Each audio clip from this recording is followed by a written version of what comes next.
প্রশাসন দুর্বৃত্তায়নের সহযোগীতে পরিণত হয়েছিল। আজকে একটা সেমিনারে প্রশাসনের কর্মকর্তারা এই কথা বলছেন।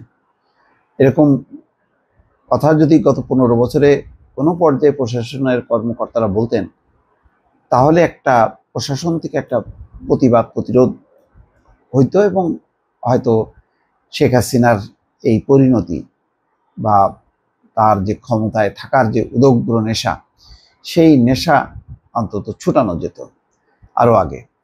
কিন্তু সেটা হয়নি, বরং প্রশাসন দুর্বৃত্তায়নের সহযোগী না, একেবারে বলা যায় যে আওয়ামী লীগ সরকার যত না আওয়ামী লীগের উপর নির্ভর করেছে, তার চেয়ে অনেক বেশি সিভিল এবং পুলিশ প্রশাসনের উপর নির্ভরশীল ছিল। এবং সিভিল প্রশাসনকে তিনি একটা দলের সহযোগী সংগঠনে পরিণত করেছেন, পুলিশ প্রশাসনকে একইভাবে। এই জন্য বলা হতো যে প্রশাসন লীগ, পুলিশ লীগ, এই সমস্ত কথাগুলো এসছেই কিন্তু গত 15 বছরে প্রশাসনের ডিসি, এসপি থেকে শুরু করে বিভিন্ন পর্যায়ের সচিবদের যেই তৎপরতা, যেই ধরনের স্লোগান, যেই ধরনের ভাষণ, যেই ধরনের ভাষ্য, এটা অকল্পনীয়, মানে এটা চিন্তাই করা যায় না। প্রশাসনের কর্মকর্তারা এমনভাবে কথা বলতেন, আওয়ামী লীগের নেতারা যেভাবে বলতেন যে শেখ হাসিনার তো কোনো বিকল্প নেই। প্রশাসনের কর্মকর্তারাও হয় তারা মুখে বলতেন অথবা বিশ্বাস করে বলতেন, মানে এইরকম একটি সংস্কৃতিতে পরিণত হয়েছিল। এবং দল এবং প্রশাসন, আওয়ামী লীগ এবং প্রশাসন একাকার হয়ে গিয়েছিল। এটা যে একটা আলাদা জিনিস। প্রশাসনের মতন সে রাষ্ট্রকে রিপ্রেজেন্ট করে, জনগণকে রিপ্রেজেন্ট করে, এই চিন্তাটাই তাদের মধ্য থেকে চলে গিয়েছিল। এদের ছিল আওয়ামী লীগ থাকলে আমরা আছি, আওয়ামী লীগ না থাকলে আমরা নাই, এরকম একটি অবস্থায় পরিণত হয়েছিল।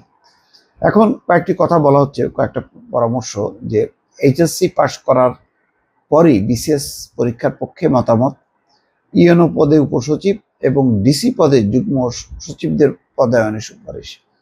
আগে ইউএনও পদে সিনিয়র সহকারী সচিব এবং ডিসি পদে উপসচিবরা ছিল, এখন বলা হচ্ছে যে না, আর একটু সিনিয়র পর্যায়ের যুগ্ম সচিবদের পদায়নের সুপারিশ। যুগ্ম সচিব পর্যায় থেকে পরবর্তী বিভিন্ন স্তরে পদোন্নতির জন্য বিশেষ পরীক্ষা পদ্ধতি প্রবর্তন করার পরামর্শ। এটা ভালো যে আরও পরীক্ষা দিয়ে কঠিন করা, যাতে যোগ্য লোকরা প্রশাসনের উচ্চ পদে যেতে পারে, অথর্ব লোকজন যাতে সচিব না হতে পারে। ছাত্র জনতার অভ্যুত্থানে ক্ষমতাচ্যুত আওয়ামী লীগ সরকারের 15.5 বছরে জনপ্রশাসন আর জনপ্রশাসন ছিল না, সেটি পরিণত হয়েছিল লুটেরাদের সহযোগিতে। এই স্বীকারোক্তি জনপ্রশাসনের কর্মকর্তাদেরই। তারা বলছেন এখন প্রশাসনকে রাজনৈতিক প্রভাব মুক্ত রাখতে হবে। জনপ্রশাসনের কর্মকর্তারা যাতে রাজনৈতিক কর্মীদের মতো আচরণ করতে না পারে, সেটা আচরণবিধির বাস্তব প্রয়োগের মাধ্যমে নিশ্চিত করতে হবে। বাংলাদেশ অ্যাডমিনিস্ট্রেটিভ সার্ভিস অ্যাসোসিয়েশন আয়োজিত প্রশাসনিক সংস্কার ও উন্নয়ন, বর্তমান প্রেক্ষিত ও ভবিষ্যৎ ভাবনা শীর্ষক সেমিনারে জনপ্রশাসনের কর্মকর্তারা এসব কথা বলেন। এটি প্রশাসন ক্যাডারের কর্মকর্তাদের সংগঠন। এই অ্যাডমিনিস্ট্রেটিভ সার্ভিস অ্যাসোসিয়েশনের ভূমিকাও ভালো ছিল না গত 15 বছরে। কোনো একটা জায়গা থেকে একটা প্রতিবাদ প্রতিরোধের একটা আওয়াজ পাওয়া যায়নি। শনিবার বিকালে রাজধানীর বিয়াম ফাউন্ডেশন এক সেমিনার আয়োজন করা হয়। আওয়ামী লীগ সরকারের টানা 4 মেয়াদে 3টি বিতর্কিত নির্বাচন করেছে এই প্রশাসনে। জনপ্রশাসনে হাতে রাখতে দলীয়করণ, গাড়ি বাড়ি কিনতে ঋণ সুবিধা, ইচ্ছামতো পদোন্নতি দেওয়া সহ নানা অভিযোগ রয়েছে। আওয়ামী লীগ সরকারের সময় জনপ্রশাসনের শীর্ষ কর্মকর্তাদের কেউ কেউ নানা কর্মকাণ্ডে বিতর্কিত হয়েছিলেন। সংগঠনটিও কিছু কিছু বিজ্ঞপ্তি দিয়ে বিতর্ক তৈরি করেছিল। ছাত্র জনতার অভ্যুত্থানে 5ই আগস্ট আওয়ামী লীগ সরকারের পতন হয়। এরপর চুক্তিতে থাকা বেশ কয়েকজন কর্মকর্তার চুক্তি বাতিল করে সরকার।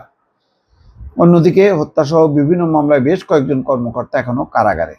এদের মধ্যে রয়েছেন সাবেক প্রধানমন্ত্রীর উপদেষ্টা ও মুখ্য সচিব কামাল নাসির চৌধুরী, সাবেক নির্বাচন কমিশনের সচিব হেলাল উদ্দিন আহমেদ, স্বরাষ্ট্র মন্ত্রণালয়ের জননিরাপত্তা বিভাগের সচিব মোহাম্মদ জাহাঙ্গীর আলম ও মোস্তফা কামাল, সাবেক জ্যেষ্ঠ সচিব আমিনুল ইসলাম খান, দুর্যোগ ব্যবস্থাপনা ও ত্রাণ মন্ত্রণালয়ের সাবেক জ্যেষ্ঠ সচিব শাহ কামাল এবং সাবেক যুব ও ক্রীড়া সচিব মেজবাউদ্দিন আহমেদ। সাবেক সচিবদের প্রায় সবার নামে হত্যা মামলা হয়েছে, অবশ্য ঢালাওভাবে বিভিন্ন হত্যা মামলার আসামি করা নিয়েও প্রশ্ন আছে। অন্তর্বর্তী সরকারের জনপ্রশাসন সংস্কারে গত 4 অক্টোবর সাবেক সচিব আব্দুল মুহিত চৌধুরী নেতৃত্বে একটি কমিশন গঠন করেছে। কমিশনের কাছে সুপারিশ সামনে রেখে সেমিনারটি আয়োজন করে অ্যাডমিনিস্ট্রেটিভ সার্ভিস অ্যাসোসিয়েশন। এতে প্রধান উপদেষ্টার মুখ্য সচিব থেকে শুরু করে মন্ত্রণালয় ও বিভাগের সচিব সহ প্রশাসন ক্যাডারের বিভিন্ন পর্যায়ের কর্মকর্তারা কথা বলেন। তাদের অধিকাংশই মূলত বিগত সরকার আমলের পদবঞ্চিত কর্মকর্তা। এখন বুঝলাম অনেক আলোচনা, এখন এই আলোচনার প্রেক্ষিতে যদি আসলে প্রশাসন কিভাবে দলমুক্তভাবে সামনে থাকবে সেটাই হলো বড় কথা। এখন অতীতে কে কার সহযোগী ছিল এগুলো নিয়ে আলোচনা করা যাবে, কিন্তু সমাধান তো হবে না।